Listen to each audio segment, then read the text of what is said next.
Trump just threatened decay *LL Iran's leader, 10 million people FLEI Enjuat. If I told you that the most powerful man in the world just publicly threatened to eliminate Iran's supreme leader, but then said he won't do it, at least not yet.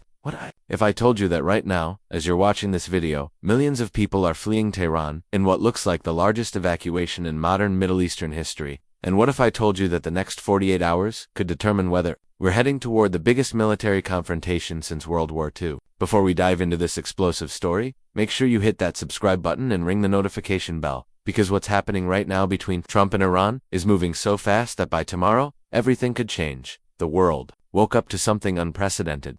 Donald Trump didn't just criticize Iran's leadership, he called their supreme leader an easy target and demanded what he's calling unconditional surrender. But here's what's really terrifying. Intelligence sources are saying this isn't just tough talk. Military assets are moving, emergency meetings are happening behind closed doors, and for the first time in decades, Iran's own people are abandoning their capital city in massive numbers. It started with a simple question about a ceasefire. President Macron of France had suggested some kind of peace deal between Israel and Iran. But Trump's response was unlike anything we've seen from a sitting president. Better than a ceasefire. We're not looking for a ceasefire. We're looking for something better, he said. But what came next sent shockwaves through diplomatic circles worldwide. In a series of posts that military analysts are calling unprecedented in their directness, Trump targeted Iran's supreme leader Ayatollah Ali Khamenei personally. He's an easy target, Trump wrote, but we're not going to take him out, kill him, at least not yet. The message was clear. America knows exactly where Iran's most powerful man is, and they're choosing not to act, for now. But Trump wasn't finished.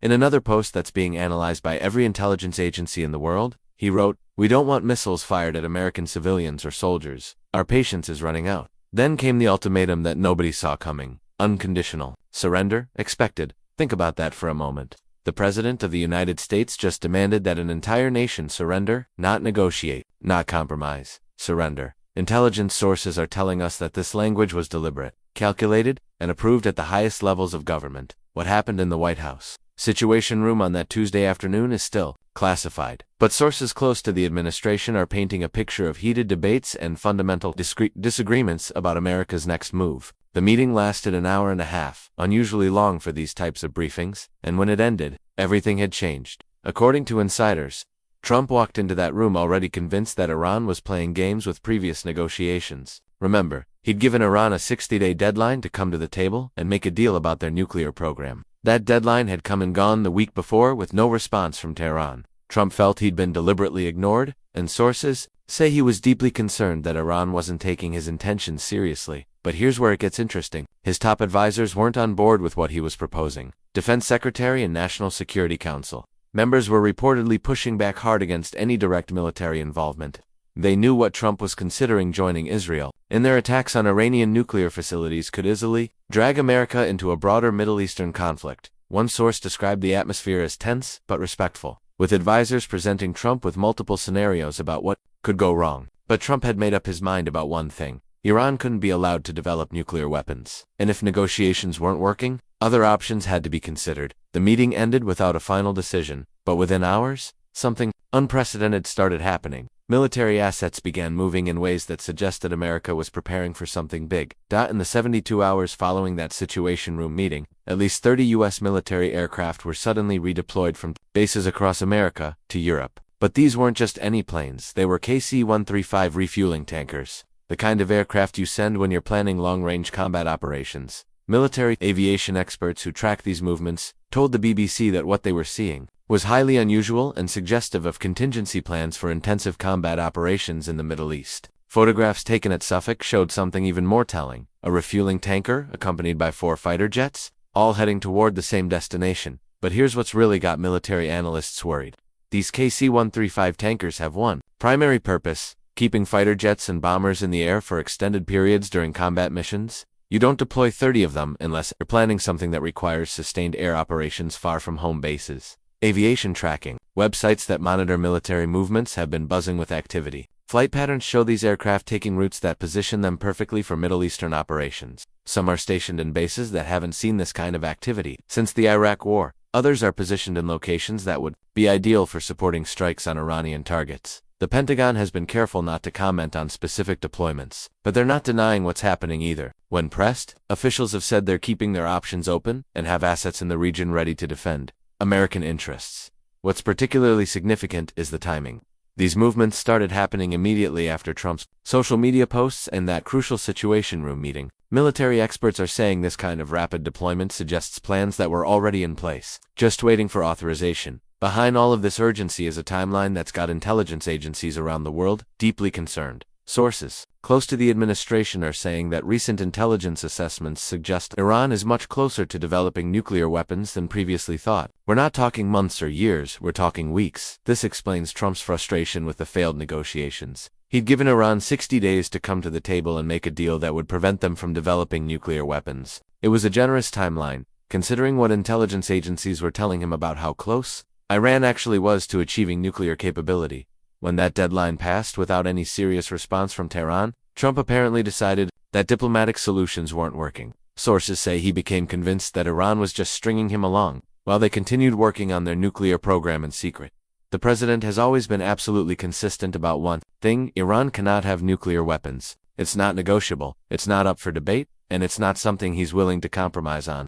During his first presidency, he pulled out of the Iran nuclear deal specifically because he believed it wasn't strong enough to prevent Iran from eventually developing nuclear weapons. Now, faced with intelligence suggesting Iran might be on the verge of a breakthrough, Trump appears to be running out of patience with diplomatic solutions. The 60-day window was his attempt to give Iran one last chance to avoid military confrontation. When they didn't take it seriously, everything changed. Intelligence sources are also suggesting that Iran's recent missile attacks on Israel aren't just about the ongoing conflict, they're about buying time. Every day Iran can keep attention focused on their conventional military capabilities is another day. They can work on their nuclear program without scrutiny. While politicians debate and military planners strategize, something unprecedented is happening in Iran's capital city. Tehran, home to over 10 million people, is emptying out in what looks like the largest civilian evacuation in the region's modern history. The roads leading out of Tehran are packed with traffic that locals describe as worse than anything they've seen during religious holidays or traditional vacation periods. But this isn't a holiday, this is fear. Millions of people are making the desperate decision to abandon their homes, their jobs, and their lives because they believe their city is about to become a battlefield. Iranian citizens who've chosen to speak anonymously describe a city transformed by terror. The usually crowded Tehran metro system is nearly empty. Cash machines are running out of money as people try to withdraw everything they can before fleeing. Essential services are struggling to operate as workers abandon their posts. But perhaps most heartbreaking are the stories of people who've been displaced from rehabilitation centers and medical facilities. Video footage shows confused patients wandering the streets, having fled facilities that were damaged in recent attacks. These are the most vulnerable members of society, and they're paying the price for decisions being made in government buildings thousands of miles away. One resident who's chosen to stay describes the atmosphere. Even though I hate the Islamic Republic, I'm staying in my house. I'm going to try to maintain my routines, find a cafe that's open. If I see people on the street, I'll smile at them and try to lift their spirits. I think right now we have nobody but each other. What's particularly striking is that this evacuation is happening before any major military action has been announced. People are fleeing based on rumors, social media posts, and their own instincts about what's coming. The fact that millions of people are willing to abandon everything based on speculation alone shows just how seriously ordinary Iranians are taking the current threats. Iranian state television is trying to maintain normalcy, but even their studios are showing signs of the crisis. Staff shortages are affecting broadcasts, and there are reports that some government facilities are operating with skeleton crews as employees flee the capital. While the world focuses on missiles and military movements, something far more sophisticated has been happening inside Iran for months. Israel has been conducting what intelligence experts describe as the most successful infiltration campaign in modern espionage history. Car bombs have been detonating in Iranian cities, targeting facilities and individuals connected to the nuclear program. Iranian intelligence services have discovered what they're calling a network of enemy drone factories operating inside their own country. These aren't just surveillance operations, these are manufacturing facilities for military equipment, hidden in plain sight within Iran's borders. The scope of this infiltration is staggering. Israeli operatives have apparently been able to establish supply chains, recruit local assets, and even set up manufacturing operations inside Iran without detection until recently. This suggests a level of intelligence penetration that most experts thought was impossible in such a tightly controlled society. What's particularly troubling for Iranian leadership is that these operations have been targeting civilians as well as military assets. Nurses, artists, and ordinary citizens have been caught in attacks that Israeli intelligence sources justify as collateral damage in their campaign against Iran's nuclear program. When pressed about civilian casualties, Israel's UN ambassador, stated, "We will do everything we can to minimize civilian casualties. But as you know, this is war. We will continue to target military sites in Iran." The implication is clear. Israel considers itself already at war with Iran, even if it's not being fought conventionally. Iranian counterintelligence has been working desperately to uncover these networks, but the damage has already been done. The psychological impact of knowing that enemy agents can operate freely inside your own country has been devastating for Iranian morale. Citizens don't know who to trust, and the government is struggling to maintain control over information about these operations. This shadow war has been escalating for months, but it's only now becoming visible to the outside world. Intelligence sources suggest that what we're seeing publicly is just the tip of the iceberg. There are operations ongoing that won't be revealed until this conflict reaches its conclusion. Deep underground, in the mountains of Iran, lies a facility that's become the focal point of this entire crisis. The Fordo nuclear enrichment facility is buried so deep and so well protected that only one weapon in the world can destroy it: America's massive ordnance penetrator, delivered by B-2 stealth bombers. This is the technical reality that's driving much of the current crisis. Israel wants to eliminate Iran's nuclear program completely, but they simply don't have the capability to destroy. They've been pressuring the United States to provide the specialized weapons and aircraft needed for this mission, but it would require direct American involvement in the attack. The massive ordnance penetrator weighs 30,000 pounds and is specifically designed to destroy deeply buried targets. Only the B-2 stealth bomber can carry it, and only America has both the weapon and the aircraft. This creates a situation where Israel's ultimate goal, completely eliminating Iran's nuclear capability, requires American participation. Trump's statements about keeping options open and having assets in the region take on new meaning in this context. If America decides to act, it won't be with conventional weapons or fighter jets. It will be with the most advanced bunker-busting technology in the world, delivered by aircraft that cost more than $2 billion each. Military experts who understand these technical limitations are saying that Trump's ultimatum to Iran might be based on this reality. If diplomatic solutions fail, and if Iran continues developing nuclear weapons, America might be the only country capable of stopping them completely. The Fordo facility has been a key target for Israeli planning for years, but they've always known they couldn't destroy it alone. Now, with Trump apparently willing to consider direct action, that limitation might be about to disappear. This technical reality also explains why Iran has been so confident in their negotiations. They know that Israel can't destroy their most important facility, and they've been betting that America wouldn't be willing to get directly involved. Trump's recent statements suggest that bet might have been wrong. While Trump appears ready to consider military action, his closest advisors are reportedly fighting hard to prevent American involvement in what they see as Israel's war. The divide within the administration is deeper than most people realize, and it's creating uncertainty about what America will actually do. Sources close to the administration describe a fundamental disagreement about America's role in the Middle East.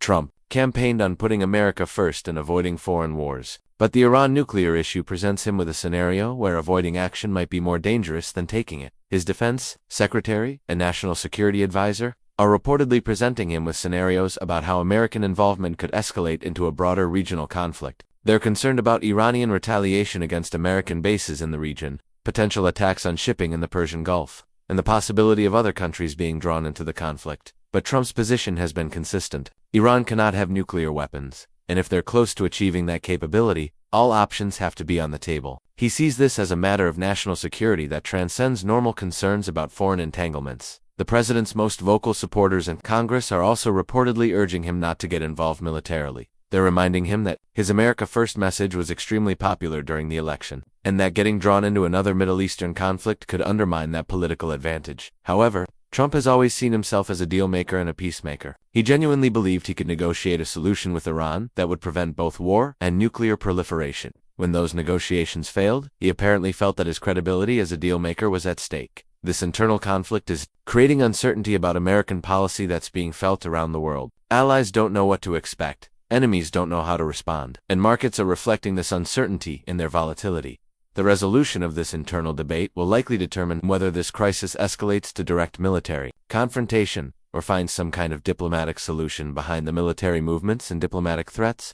Intelligence analysts are seeing signs that Iran's Islamic Republic might be facing its most serious internal crisis since the 19th revolution. The mass evacuation of Tehran isn't just about fear of military attack, it's about a loss of confidence in the government's ability to protect its people. Iranian social media, when it's accessible, shows a population that's increasingly angry with their leadership. The economic impact of sanctions, combined with the cost of supporting proxy wars across the region, has created hardships that are affecting every level of society. Now, the prospect of direct military confrontation with America and Israel is pushing that frustration toward a breaking point. What's particularly significant is that this crisis is affecting Iran's elite as well as ordinary citizens. Reports suggest that families of government officials are among those fleeing Tehran, indicating that even people with inside information about government plans don't feel safe staying in the capital. The regime's response to this crisis has been telling. Instead of trying to calm the population or provide reassurance, they've been focused on maintaining control over information and preventing the kind of organized resistance that could threaten their power.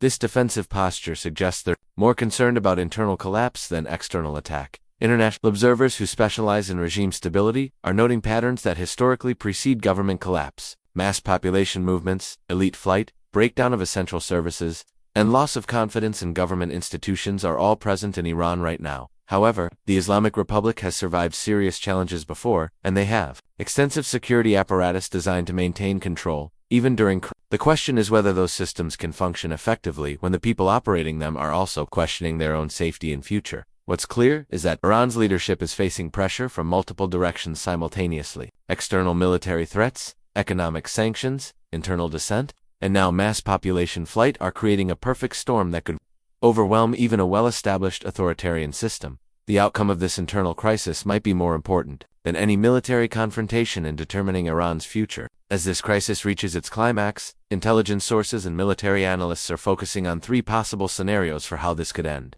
Each one could reshape the Middle East permanently, and one of them could trigger the largest military conflict since World War II. Scenario 1. Trump decides to join Israel's military campaign against Iranian nuclear facilities. American B-2 bombers destroy the Fordo facility, effectively ending Iran's nuclear program. Iran retaliates against American bases and interests across the region, potentially drawing in other countries and creating the regional war that everyone has been trying to avoid. Scenario 2. The pressure of military threats and internal chaos forces Iran's leadership to accept Trump's demand for unconditional surrender. They agree to completely abandon their nuclear program, submit to international monitoring, and potentially even change their government structure. This would be a complete victory for American and Israeli policy, but it's unclear whether Iran's leadership would choose this over fighting. Scenario 3. Iran's government collapses from internal pressure before any major military action takes place. The mass evacuation of Tehran, combined with economic crisis and loss of elite support, could trigger a revolution that removes the current leadership without external military intervention. This might solve the nuclear crisis, but it could also create chaos that's even more dangerous than the current situation. Military analysts are saying that we'll know which scenario is developing within the next 48 hours. Trump's statements have created a timeline that demands resolution quickly. Iran's response to his ultimatum will determine whether this crisis escalates to military confrontation or finds some other resolution. What's particularly concerning is that all 3 scenarios involve risks that could spiral out of control. Military action could trigger broader regional war, surrender could create internal instability in Iran, and government collapse could create a power vacuum that other countries might try to fill. The stakes couldn't be higher. We're not just talking about conflict between America and Iran. We're talking about a crisis that could reshape global power relationships, disrupt the world economy, and potentially trigger the kind of large-scale military confrontation that hasn't been seen since the 1940s. The world is watching a chess game between superpowers where the stakes are nothing less than global stability. Trump's ultimatum to Iran has created a crisis that demands resolution, but every possible solution carries enormous risks. What started as negotiations about nuclear weapons has become a test of American resolve, Iranian survival, and global order. The mass evacuation of Tehran shows that ordinary people understand what's at stake better than many politicians. They're voting with their feet, and their message is clear. They believe war is coming. The technical realities of destroying Iran's nuclear program means that if military action happens, America will be directly involved whether they want to be or not. The political realities of Trump's ultimatum mean that some kind of resolution has to happen quickly. And the human realities of millions of people fleeing their homes mean that this crisis is already causing massive suffering, even before any shots are fired. In the next 48 hours, we'll learn whether diplomacy can still prevent catastrophe, whether military action can achieve its goals without triggering broader war, or whether we're about to witness the kind of regional conflict that changes everything. One thing is certain: the Middle East that emerges from this crisis will be fundamentally different from the one that existed just a week ago. The question is whether it will be more stable or more dangerous. What do you think will happen next? Will Trump follow through on his threats, or will Iran find a way to avoid confrontation? Let me know in the comments below, and make sure you're subscribed with notifications on, because this story is developing so fast that everything could change by tomorrow. The next few days might be the most important in modern Middle Eastern history, and you won't want to miss what happens next.